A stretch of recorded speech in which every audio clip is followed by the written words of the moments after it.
Hello, darlings. You've all heard of Marilyn Monroe. Some of you know Bridget Bardot. Well, now it's time for the Cognac Show. I said Cognac, ooh, ooh. I said Cognac, ooh, ooh, ooh. I'm your bubbly blonde, fabulously dressed.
I'm Cognac Wellerlane, and we are here at New York Fashion Week, and I'm here with this fabulous hat designer. He's been famous for so many years, so many decades, and he's going to introduce himself to the camera.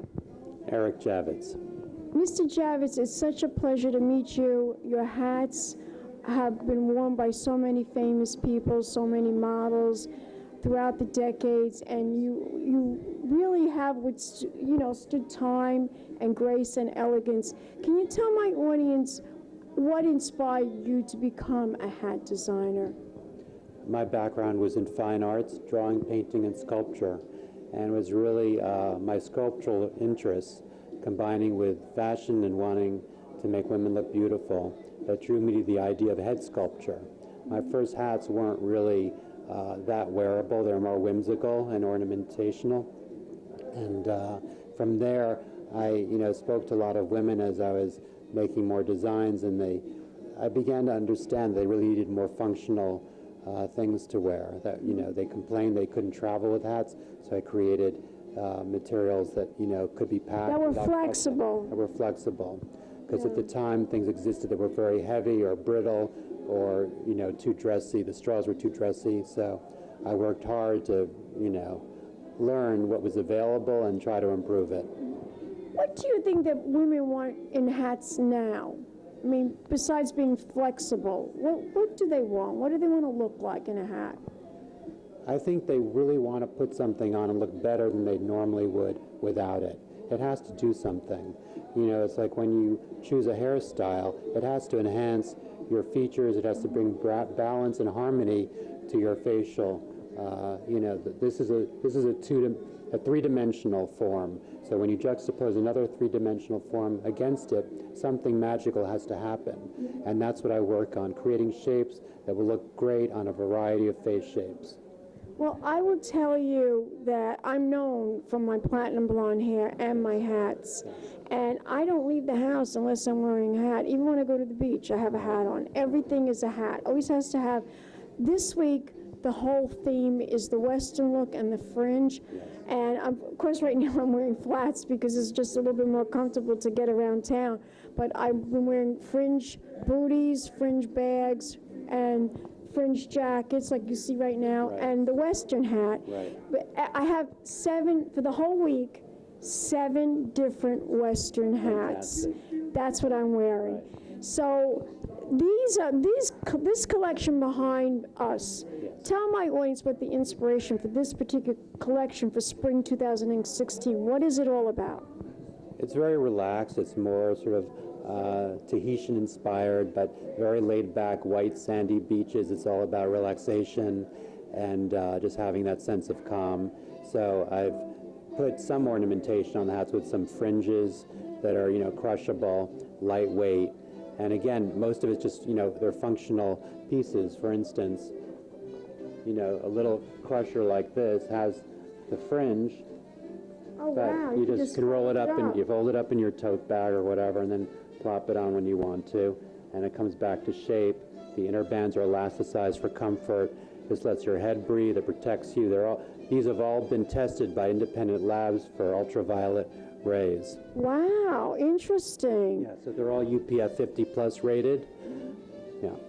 And of course, I don't see too many evening hats here, but I love the evening hats too, like the cocktail hats. In our day, we used to call them cocktail hats. Do they still call them that, or they call them fascinators now? Well, it depends how they attach to your head. If they're on a callet, then they're callet meaning those little domed shapes, then they're a cocktail hat. But the ones that are on headbands, attached to headbands with whimsical feathers or veilings, those are called fascinators. Interesting. When I first started, they were called whimsies, so now, there's different verbiage for Whimsies.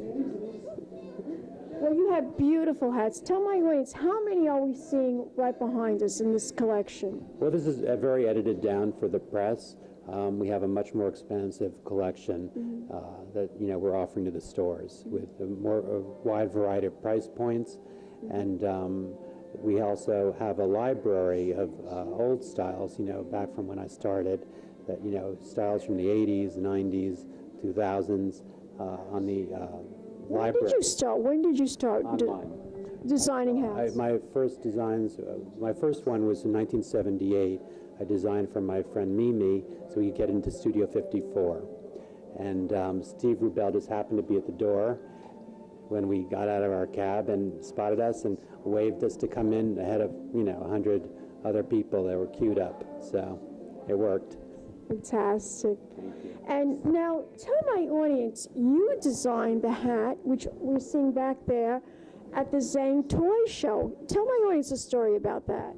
Well, there's not a big story. It's just a big face framer, very clean silhouette, and I wasn't able to attend the show, but I went last night. okay, I heard that he put them with very simple, clean linen, white linen.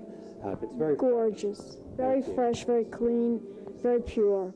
Tell my audience the website. Where can we go to learn more information about your collection of fabulous hats? Thank you. ErickJavits.com.